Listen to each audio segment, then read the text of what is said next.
It's been over 50 years since Martin Luther King Jr. gave his famous I Have a Dream speech on the steps of the Lincoln Memorial. An unprecedented number of people journeyed to hear his words.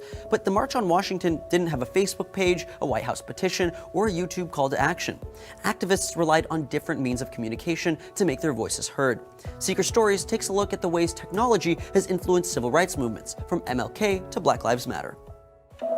So Dr. Carson, this is the historic March on Washington, of which you were a part. Can we see you in here? I was probably right about there. About 250,000 people marched on Washington in August 1963, including civil rights activist Claiborne Carson. It was one of many protests against segregation and other forms of legal discrimination during that era. I was 19 years old. I didn't tell my parents I was going. For me, this was an event that was long overdue. There was that sense of urgency. Yeah, definitely. And that's what King spoke to, is the urgency of now. There comes a time when people get frustrated at the slow pace of change. Today, more than 50 years later, there seems to be a new sense of urgency. Images and videos of Mike Brown, Eric Garner, Sandra Bland, Freddie Gray, and others sent shockwaves through communities across the country and inspired a new generation of activists demanding justice. One of the moments that really hit home for me was when Trayvon Martin was killed and George Zimmerman was acquitted.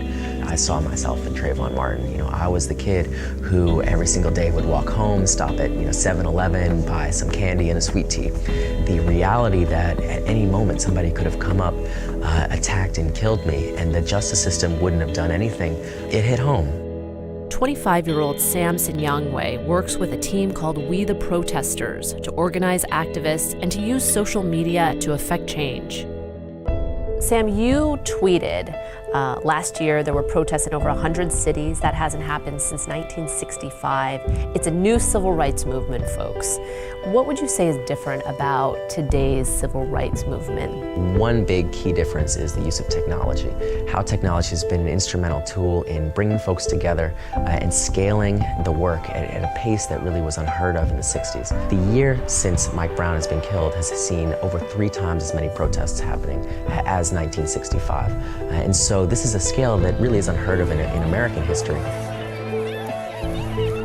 Can you talk to me about organizing back in the 1960s? How did people organize an effective grassroots movement? Mainly face-to-face. And the main, electronics we used were telephones. In fact, the Student Nonviolent Coordinating Committee developed what they called the Watts line. And all it really was a way of making inexpensive long-distance telephone calls. A WATS, or Wide Area Telephone Service Line, allowed civil rights workers to report threats or violence happening on the ground. Typed reports of those calls would be delivered to movement leaders and the press. And that was a major transformation in the movement. Social movements always use the technology of their day to the maximum because social movements are all about communicating to people. That's still happening today. The only thing that's different is that it's much faster. What do you think Dr. King would think about the Black Lives Matter movement, for example? I think he would be very appreciative of the fact whenever young people are concerned about things other than themselves. That's a positive sign. I think he would have thrived in this kind of an age. He would have been very, very open to using social media. He would have had millions of followers on Twitter. Are you hopeful? Absolutely. We've seen over 1,000 protests take place. We've seen hundreds of thousands of people engaged. We've seen 24 states sign legislation to improve police accountability. We've seen the president take executive action in order to address police brutality. All of that work has happened in the space of a little over a year.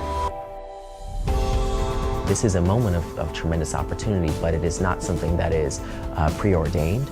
It is something that could all be taken away and we could go backwards. And so we have to keep fighting. If you want to